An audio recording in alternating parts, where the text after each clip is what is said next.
नमस्कार, फूड जल्लोषमध्ये आपले स्वागत आहे। आज आपण करणार आहे राजगिऱ्याच्या लाह्यांच्या पिठाचा उपमा। लागणारे साहित्य: 1 वाटी राजगिऱ्याच्या लाह्यांचे पीठ, हिरवी मिरची, कढीपत्ता, लिंबू, जिरे, शेंगदाणे, कोथिंबीर। आता कृतीला सुरुवात करू। 2 चमचे तेल न घालता तुम्ही तूप पण घालू शकता।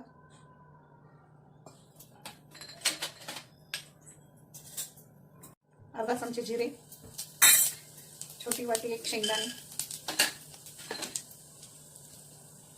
कढीपत्ता,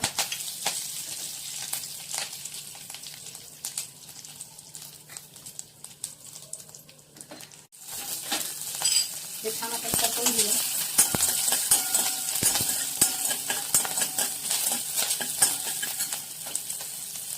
आता राजगिऱ्याचे पीठ टाकूया।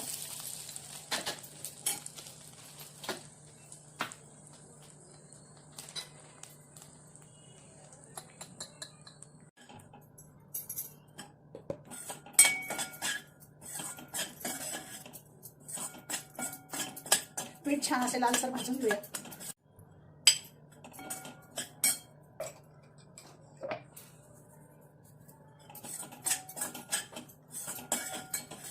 पीठ आता छान खरपूस भाजले। वरतून थोडा पाण्याचा साफ करायचा।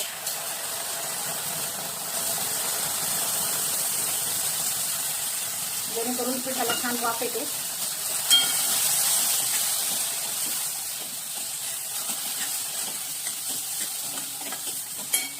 दोन 3 थेंब लिंबाचा रस घालूया।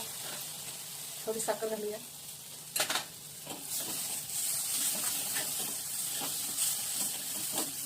ऑप्शन तुम्हाला कोथिंबीर चालत असल्यास कोथिंबीर घालता येते, नसेल आवडल्यास नाही घालू शकत। त्याला छान वाफ येण्यासाठी आपण झाकण घालूया।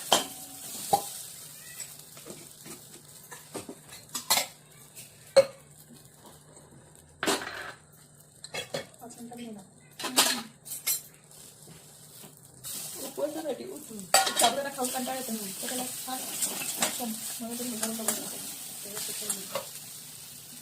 झालं नाही ना, काय भाजलेले असतात मला ना चिकट नाही लागत ना। चिकट आहे तो मला वाटतं शेंगदाण्याचं पोट टाकलं चिकट झालं। चिकट हे थोडंसं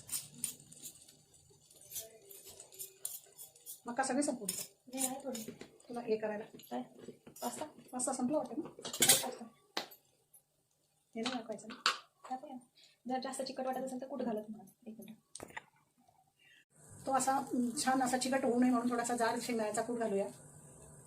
झटपट असा राजगिऱ्याच्या लाह्यांच्या पिठाचा उपमा तयार आहे। कारण साबुदाणा नेहमी खाण्यास कंटाळा येतो, म्हणून त्यासाठी आपण हा असा नवीन पदार्थ करायचा होतो। आवडल्यास नक्की करून बघा। व्हिडिओला लाईक करा, चॅनलला सबस्क्राईब करा।